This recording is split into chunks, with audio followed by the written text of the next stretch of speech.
Kung bigla na lang naging bayan ng mga multo ang mundo mo, mararamdaman mo ang naramdaman ni Marco, nag-iisa. Isang nakakabinging pagsabog ang gumising kay Marco isang gabi.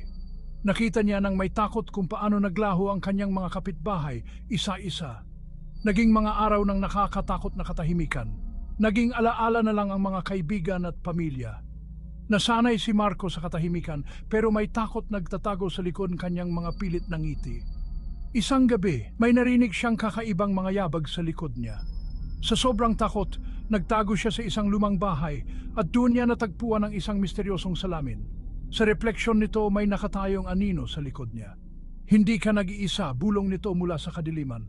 Tumakbo si Marco, kumakabog ang dibdib, pero biglang nagsara ang mga bintana. "Sino ka?" tanong niya. "Ako ang mga nakakalimutan mong alaala," sagot ng anino.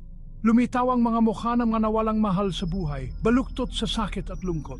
"Hindi mo kami pwedeng iwan," sabi nito. "Ang takot mo ang tahanan namin."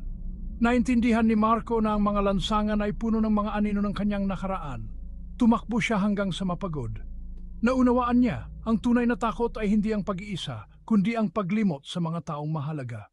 Ngayon, si Marco ay naglalakad, tagapag-alaga ng mga alaala, hindi na talaga nag-iisa sa isang tahimik na mundo.